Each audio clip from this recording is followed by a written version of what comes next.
ডাক্তাররা কখনোই উকুন তাড়ানোর এই রেমেডি সম্পর্কে মুখ খোলে না, কারণ বললেই তার রোজগার কমে যাবে। কিন্তু আমি আপনাকে সেই গোপন টোটকা বলে দিচ্ছি, যা খুবই সহজ, ঘরোয়া এবং 100% প্রাকৃতিক। প্রথম ধাপে লাগবে এক টুকরো আদা। এটাকে গ্রেট করে নিতে হবে যাতে তার সব রস বের হয়ে আসে। আদাতে আছে জিঞ্জারল নামের প্রাকৃতিক যৌগ, যা অ্যান্টিব্যাকটেরিয়াল ও অ্যান্টিফাঙ্গাল হিসেবে কাজ করে। চুলের ত্বকে রক্ত সঞ্চালন বাড়িয়ে দেয়, ফলে চুলের গোড়া শক্ত হয়। উকুনের ডিম ও জীবিত উকুন দুটোই ধ্বংস করতে সাহায্য করে। আদা কিভাবে কাজ করে শুনুন। আদার তীব্র ঝাঁঝ ও প্রাকৃতিক তেল উকুনের শ্বাস প্রশ্বাসের ছিদ্র বন্ধ করে দেয়, ফলে তারা টিকতে পারে না। মাথার ত্বকের যে চুলকানি আর প্রদাহ উকুনের কারণে হয়, সেটাও আদা কমিয়ে দেয়। আদা গ্রেট করে এর রসটা আমরা বের করে নিয়েছি। দ্বিতীয় ধাপে লাগবে একটা লেবু। এটাকে স্লাইস করে কেটে নিতে হবে। লেবুতে আছে কি প্রচুর পরিমাণের ভিটামিন সি, যা চুলের ত্বককে সতেজ ও পরিষ্কার রাখে, আর এর প্রাকৃতিক অ্যাসিড যা উকুনের ডিমের আঠালো স্তর গলিয়ে দেয়, ফলে ডিম চুলে আটকাতে পারে না। তৃতীয় ধাপে আদার রসের সাথে লেবুর রস একটি ছোট বাটিতে মিশিয়ে নিন। এরপর তাতে সামান্য শ্যাম্পু যোগ করে ভালোভাবে মিশিয়ে নিন।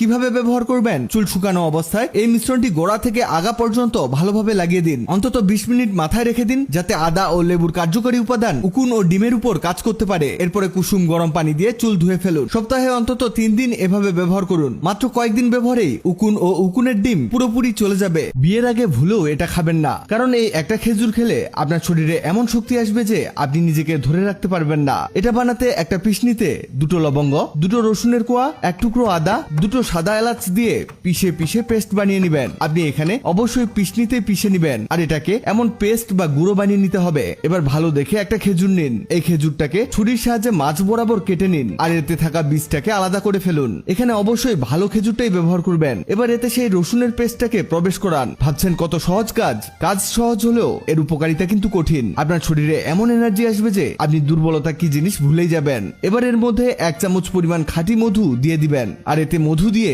রেখে দিবেন সারা রাত। মানে মধু দিয়ে এটাকে রাতভর ভিজিয়ে রাখতে হবে, আর সকালে উঠে এই খেজুরটা খাবেন। দেখবেন সারাদিন আপনি চাঙ্গা হয়ে গেছেন, কঠিন কাজগুলো সহজে করে ফেলতে পারছেন। এবার একটি বাটিতে নিয়ে নিন 1 চামচ গোঁদ কাতিরা। এটা আপনি মশলার দোকানেই পেয়ে যাবেন। দেখতে চিনির মতো হলেও এটা কিন্তু অনেক পাওয়ারফুল একটা জিনিস। এতে 1 গ্লাস পানি দিয়ে 4 থেকে 5 ঘন্টা ভিজিয়ে রাখবেন। এরপর দেখবেন এটা এমন ফুলে ফেপে উঠেছে।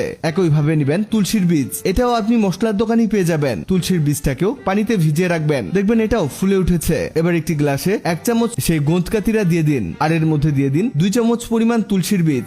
দেখুন অসাধারণ একটা জিনিস তৈরি হচ্ছে। এতে দিয়ে দিন সামান্য লবণ, সামান্য গোলমরিচ গুঁড়ো, সামান্য জিরা গুঁড়ো, আরো দিতে হবে অর্ধেকের মতো লেবু। এখানে আপনি চাইলে মিষ্টির জন্য সামান্য গুড় ব্যবহার করতে পারেন, আমরা ব্যবহার করছি না। লেবু চেপে চেপে এর রসটা দিয়ে এতে দিয়ে দিবেন ঠান্ডা পানি। তৈরি হয়ে গেল এমন একটা পাওয়ারফুল ড্রিঙ্কস, যেটা খেলে শরীর হয়ে যাবে চাঙ্গা। বিশেষ করে গরমে শরীরকে শীতল